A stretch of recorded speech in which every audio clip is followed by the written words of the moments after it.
Salam, hər vaxtınız xeyir olsun əziz şagirdlər. Bugün sizlərlə intibah dövrü ədəbiyyatına aid olan Əfsələddin Xəqaninin Gənclərə Nəsihət şeirinin izahını verəcəm sizə. İlk olaraq əsərin məzmununa nəzər salaq, məzmunundan sonra isə formasına diqqət yetirərik. Əsərdə qeyd olunur ki, fitnə törətmə ey fitnəkar cavan, fitnədir elləri dərdlərə salan. Bu bizim birinci beytimizdir. Birinci beytdə nəyi müşahidə edirik? Cavan və salan sözləri bir-birlərinə qafiyədir. Demək ki, bunların qafiyə sistemi AA formasındadır. Etibar talimat. Burada isə BB formasında davam eləyəcək. Əvvəli əli. Bu deməkdir ki, məsnəvi formasında qələmə alınıbdır və məsnəvi də ikilik deməkdir. Sonra müşahidə elədiniz ki, fitnə törətmə ey fitnəkar zavanda xitab var. Bu xitabdır. Sonra da araşdırın ki, ədəbiyyatımızda başqa hansı əsərlərdə birinci beytdə, birinci bənddə müraciət var. Bəzilərini mən deyim, bəzilərini də siz şərh bölməsində yazın. Misal üçün, Seyid Əzim Şirvanın 2 dənə əsərini keçirik. Quşqıl əsəri, yaxud da ki, Qafqaz müsəlmanlarına xitab əsəri. Hər iki əsərdə də ilk misrasında müraciət var.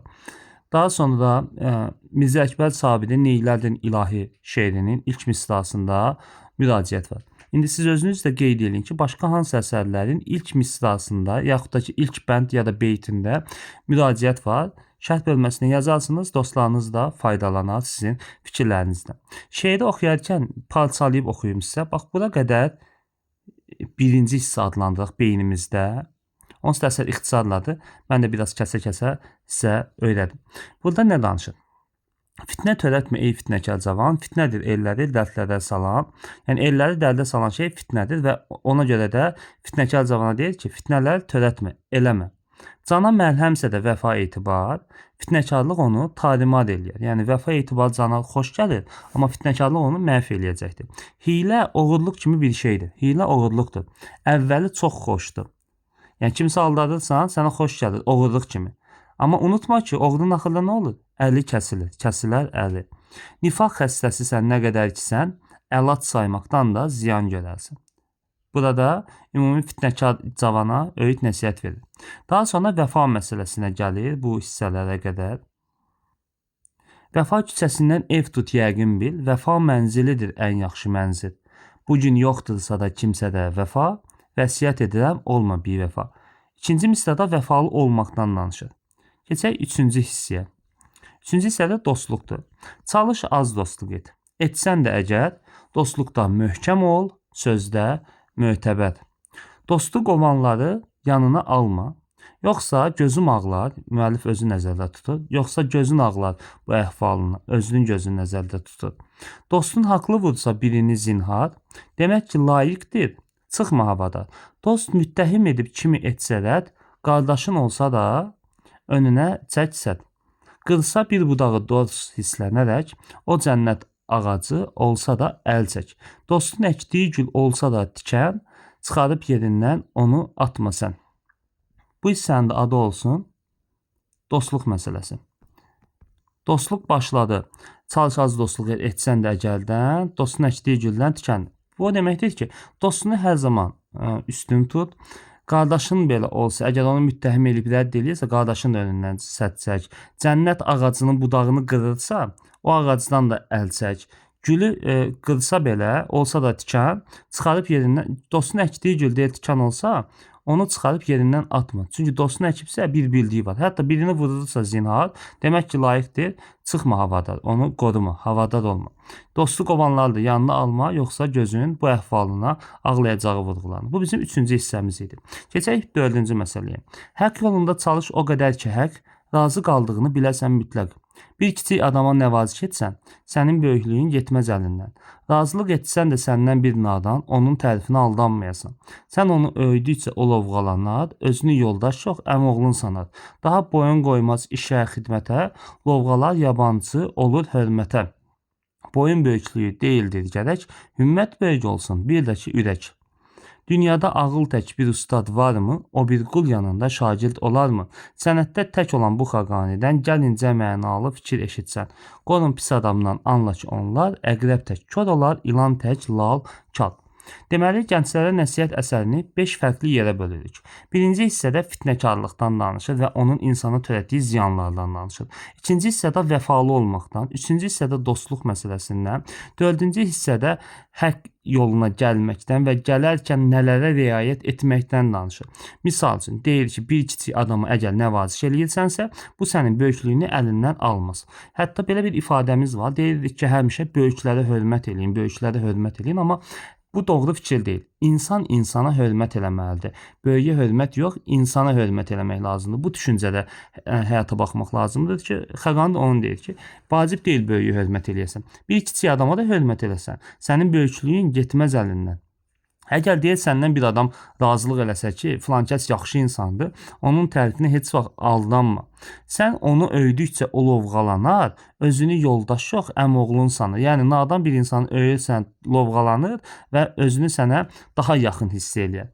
Neyniyəcək? Yaxın hiss eləyəndən sonra daha boyun qoyması işə xidmətə, lovğalar yabancı olur hörmətə. Boyun böyüklüyü deyildir gərək, ümmət böyük olsun, bir də ki ürək. Bu necə anlayıram, necə təqdim edeyimsə, sosial şəbəkələrdə belə bir müzakirə var. Deyir, əgər bərbərlə dostluq eləsən, növbəti səfər sənin saçını daha pis kəsəcək. Dərzi ilə eləsən, səni hər zaman işivi yubadacaq. Yəni, hansı peşə adamı ilə daha çox yaxınçılığın olsa, dostluq əlaqəsinə qursan, münasibətin olsa, səni bir pillə geri atacaq. Yəni, boyun qoymayacaq işə xidmətə. Bu mənada demək istəyir. Daha sonra isə dünyada ağıl tək bir ustad varmı? Hər zaman ağıllı olmağı tövsiyə edir. O bir qul yanında şagird olarmı? Yəni insanı bir qula bənzədir və deyir o şagird olarmı? Ağıllı hər zaman üstün tut və dünyada ağıl tək bir ustad varmı? Əsərdə bədii sualdır. Sənətdə tək olan bu Xəqanidən, bu fəxriyyəsidir, özünü tərifləyir. Gəl incə mənalı fikir eşitsən. Qorun pis adamdan, anla ki onlar, əqrəb tək kor olar, ilan tək lal kar. Bununla da şeir bitir, əsər tərcümə olunubdur. Lirik növdə əruz vəznində məsnəvi şəklində yazılıbdır. Şeir vahidi də beytdir. Diqqət yetirin nəyə? Burada şeir vahidi beytdir. Şeir şəkli isə ikilikdir. Şəkli yəni görünüşü də şəkli, forması. Vahidli isə necə tam, vahid bir deməkdir də. Şeir vahidi yəni bir bənddə nə var? Beytdir. 2 dənə varsa beytli hesab olunur. 12-ci əsrə aiddir, yəni bu intiba dövrü adlanır. Əsər də fars dilində yazılıbdır normal olaraq. Şeirdə gəncliyə rəğbət hissi aydınca duyulur. Əsər fitnəkar cavabına müraciətlə başlayır və ona fitnə törətməməyə dəvət eləyibdir. Əsərdə fitnə elləri dərdə salan kimi mənalandırılır. Bu da doğrudur. Vəfa etibar kimi hisslərin cana məlham olsa da fitnəkarlıq onu məhv etməsi kimi vurğulanır. Bunu da qeyd eləmişdi. Birinci hissəyə aiddir. Kimsə də vəfa qalmasa yenə vəfalı olmaq tövsiyə olunur. Bu ikinci hissə dediyim hissəyə aiddir. Az dostluq etmək, ancaq dostluqla güvənilir, etibarlı biri olmaq tövsiyə olunur. Doğrudur. Hətta dostun etdiyi hər işə diqqət yetirməlisən və onun fikirlərini önəmsəməlisən. Onu vurğulayır. Vəfa mənzili ən yaxşı mənzil kimi mənalandırılır. Bu ikinci hissədədir. Hiylə uğurluqdur, xoş əvvəli, xoş görünsə də sonda zərərli çıxan bu şeydən olacaq. Bu birinci hissəyə aiddir. Əsərdə dostluğa böyük dəyər verilir. Dostu qovanları yanına almamaq kimi məqamlar verilir. Bu əsərin üçüncü hissəsidir. Fikir verirsiniz, əsəri 5 yerə böləndə bu cümlələr olanda beyninizdə qurursunuz ki, görürsən bu neçənci hissəyə aid olacaq və rahatlıqla tapa bilərsiniz. Dostun əkdiyi gül tikan olsa da onu çıxarıb atmamaq tövsiyə olunur. Bəli, bu da dostluq olan hissə, yəni üçüncü hissəyə aiddir. Haqq yolunda haqqın razı olunacağını bilənəcən çalışmağının lazımlı olduğunu vurğulanır. Yəni bu demək istəyir ki, haqq yolunda ol və haqqın razı qalması üçün çalış. Bu da doğrudur.